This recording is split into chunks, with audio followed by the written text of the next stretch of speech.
Hello guys, അപ്പോൾ ഞങ്ങൾ food കഴിച്ചുകൊണ്ടിരിക്കട്ടെ. ഞാനും ഏട്ടനും പാറും ഉണ്ടായിരുന്നു. ആദ്യക്കൂട്ടം നേരത്തെ ഫുഡ് കഴിച്ചിട്ടുണ്ടായിരുന്നു. ഫുഡിന് ഞങ്ങൾക്ക് ഓംപ്ലേറ്റ് ഉണ്ടായിരുന്നു, അതേപോലെ ചീരക്കറി ഉണ്ടായിരുന്നു കേട്ടോ.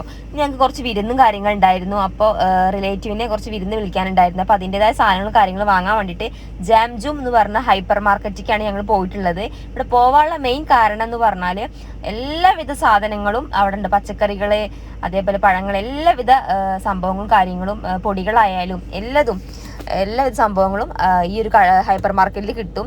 അതുകൊണ്ട് തന്നെ ഈ ഒരു ജാംജൂം എന്ന ഈ ഒരു കടയ്ക്ക് വരാനുള്ള കാരണം കേട്ടോ. അങ്ങനെ പാറുക്കുട്ടി അതിൻ്റെതായ രീതിയിൽ ഓൾക്ക് ഇഷ്ടപ്പെട്ട നൂഡിൽസും കാര്യങ്ങളൊക്കെ എടുക്കുന്നുണ്ടായിരുന്നു. അങ്ങനെ ഏകദേശം സാധനങ്ങളൊക്കെ ഞങ്ങൾ വാങ്ങി റെഡിയാക്കി വെച്ചിട്ടുണ്ടായിരുന്നു. അങ്ങനെ ആദ്യക്കൂട്ടനുണ്ട്, ഭയങ്കര ഹാപ്പിയാണ്. രണ്ടുപേരും ആദ്യമായിട്ടാണ് ഇങ്ങനെ ഹൈപ്പർ മാർക്കറ്റിൽ ഇങ്ങനെ പോയി സാധനം എടുക്കുന്നത്. ആദ്യമായിട്ടാണ് ഞങ്ങൾ കൂടെ വരുന്നത്. അങ്ങനെ ഏകദേശം സാധനങ്ങളൊക്കെ ഞങ്ങൾ സെറ്റാക്കിയിട്ടുണ്ട് കേട്ടോ. അങ്ങനെ ഓരോ ഭാഗത്ത് ഫ്രൂട്ട്സ് ഒരു ഭാഗത്ത്, വെജിറ്റബിൾ ഒരു ഭാഗത്ത്, അങ്ങനെ അരികൾ, പൊടികൾ, അതേപോലെ ഓയിൽ സംഭവങ്ങൾ എല്ലാം ഒക്കെ വേറെ വേറെ ഭാഗത്തായിട്ട്. അതേപോലെ ആദ്യക്കൂട്ടിന് പമ്പേഴ്സും കാര്യവും വാങ്ങിയിട്ടുണ്ടായിരുന്നു. അതിൻ്റെ കഴിഞ്ഞിട്ടുണ്ടായിരുന്നു, അപ്പോൾ അത് വാങ്ങിയിട്ടുണ്ടായിരുന്നു. അങ്ങനെ ചില സൈഡിലും കാര്യങ്ങളൊക്കെ ഓഫറും കാര്യങ്ങളൊക്കെ നടക്കുന്നുണ്ടായിരുന്നു കേട്ടോ. അങ്ങനെ ഏകദേശമൊക്കെ ഞങ്ങൾ സാധനങ്ങളൊക്കെ വാങ്ങി റെഡിയാക്കിയിട്ടുണ്ട്. പിന്നെ ഏട്ടൻ ദുബായിൽ നിന്ന് പറഞ്ഞിട്ടുണ്ടായിരുന്നു ഇങ്ങനെ ദുബായിലൊരു തൈരിൻ്റെ സംഭവം, അങ്ങനെ പുളിപ്പില്ലാത്ത തൈര് നല്ല ടേസ്റ്റ് ആണെന്നുള്ളത്. അപ്പോൾ അങ്ങനെ ഏട്ടൻ ഈ ഒരു കടയിലെത്തിയപ്പോൾ ഹൈപ്പർ മാർക്കറ്റിൽ നിന്ന് എനിക്ക് അങ്ങനെ ആ ഒരു തൈര് വാങ്ങി തന്നിട്ടോ. നല്ല ടേസ്റ്റ് ഉണ്ടായിരുന്നു. വെറുതെ ഇരിക്കുമ്പോൾ അങ്ങനെ വെറുതെ തിന്നു പോകാൻ പറ്റിയ നല്ല അടിപൊളി തൈരായിരുന്നു. എനിക്ക് ഒരുപാട് ഇഷ്ടപ്പെട്ടു. പിന്നെ ആദ്യക്കൂട്ടന് കരഞ്ഞപ്പോൾ ഈ ട്രോളിയിൽ ഇരിക്കാൻ വേണ്ടിയിട്ട് ഒരു ട്രോളി ഞങ്ങൾ വാങ്ങിച്ചിട്ടുണ്ട്. അപ്പോൾ അവനും കുറച്ച് നേരം ഹാപ്പി ആയിട്ടുണ്ട്. അങ്ങനെ ഉന്തിക്കൊണ്ട് പാറുക്കുട്ടി ആദ്യം ഉന്തിക്കൊണ്ട് ഇങ്ങനെ നടന്നിട്ടുണ്ടായിരുന്നു. അവനും ഒരുപാട് കാഴ്ചകൾ കണ്ട് അങ്ങനെ കുറേ നേരം ഇരുന്നിട്ടുണ്ടായിരുന്നു കേട്ടോ. പിന്നെ പാറുക്കുട്ടി നൂഡിൽസ് വേണമെന്ന് പറഞ്ഞ് ആവശ്യപ്പിച്ചപ്പോൾ അങ്ങനെ നൂഡിൽസും എടുത്തിട്ടുണ്ടായിരുന്നു.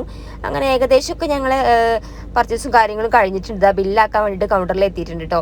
അങ്ങനെ ബില്ലാക്കിക്കൊണ്ടിരിക്കുകയായിരുന്നു. അങ്ങനെ ബില്ലൊക്കെ ആക്കി ഞങ്ങൾ വീട്ടിലെത്തിയിട്ടുണ്ട്. അപ്പോൾ ചിക്കൻ നന്നായിട്ട് ഫ്രഷ് ആക്കിയിട്ട് കഴുകിയിട്ടുണ്ട്, നന്നായിട്ട് കഴുകിയിട്ടുണ്ട്. ഈ ചിക്കൻ വേറെ ഒന്നിനുള്ള ബ്രോസ്റ്റ് ഉണ്ടാക്കാൻ വേണ്ടിയിട്ട് കേട്ടോ. അങ്ങനെ ബ്രോസ്റ്റിന് വേണ്ടിയിട്ട് ഏട്ടൻ കുറച്ച് വെള്ളവും അതിലേക്ക് വെളുത്തുള്ളി ഇഞ്ചി പേസ്റ്റും അതേപോലെ ചില്ലി പേസ്റ്റും നന്നായിട്ട് ആക്കിയിട്ടുണ്ട് കേട്ടോ. പിന്നെ അതിലേക്ക് വേണ്ടത് കുറച്ച് ഉപ്പ് വേണം, അതുപോലെ കുറച്ച് വിനാഗിരി, പിന്നെ ആ ബ്രോസ്റ്റിൻ്റെ പൊടി ഉണ്ടല്ലോ അതും കുറച്ച് മിക്സ് ആക്കണം, പിന്നെ കുറച്ച് മഞ്ഞൾപ്പൊടി. ഇത്രയും ഇൻഗ്രീഡിയൻസ് ആണ് ഇതിന് വേണ്ടത്. ഇതിലേക്ക് ചിക്കൻ ഇട്ടിട്ട് കുറച്ച് നേരം ഒരു 2 മണിക്കൂർ 2.5 മണിക്കൂർ നന്നായിട്ട് ചിക്കൻ അതിലിട്ട് വെച്ചിട്ട് നന്നായിട്ട് അടച്ച് വെച്ചിട്ട് കുറേ 2.5 മണിക്കൂറൊക്കെ ടൈം എടുക്കണം ഒന്ന് പിടിച്ച് ലെവലായി കിട്ടാൻ വേണ്ടിയിട്ട്. അങ്ങനെ ഞങ്ങൾ ചിക്കൻ ഇട്ടുകൊണ്ടിരിക്കട്ടെ. എല്ലാവിധ പൊടികളും കാര്യങ്ങളും മസാല കിട്ടതിന് ശേഷം ലാസ്റ്റ് ചിക്കൻ ഇട്ടതിന് ശേഷം ബ്രോസ്റ്റ് പൊടി ഒന്നും കൂടി മേലെ വിതറി കൊടുക്കുന്നുണ്ടായിരുന്നു. പിന്നെ ബിരിയാണിക്കുള്ളതാ ഉള്ളി ഞാൻ അരിഞ്ഞുകൊണ്ടിരിക്കട്ടോ. നന്നായിട്ട് കണ്ണെരിയുന്നുണ്ടായിരുന്നു. അപ്പോൾ ഏട്ടൻ സഹായിച്ചിട്ടുണ്ടായിരുന്നു. അങ്ങനെ ഏട്ടനും ഉള്ളി അരിയാൻ ഭയങ്കര പെർഫെക്റ്റ് ആണ്, അടിപൊളിയായിട്ട് ഉള്ളി അരിയുന്നുണ്ട്.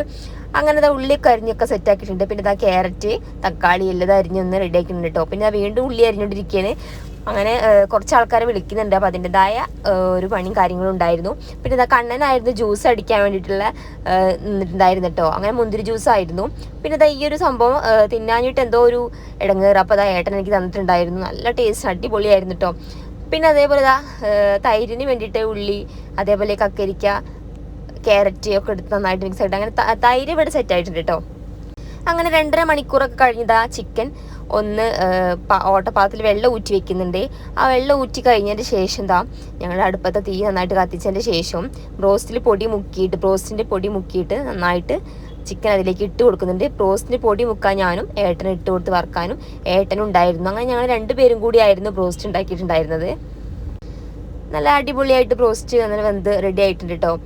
അങ്ങനെ ഏകദേശമൊക്കെ പണികളൊക്കെ തീരാറായി. ബിരിയാണി ഒരു ഭാഗത്ത് റെഡി ആവുന്നുണ്ട്. അപ്പോൾ ഇന്നത്തെ വിശേഷം ഇത്രയേ ഉള്ളൂ. Okay, by.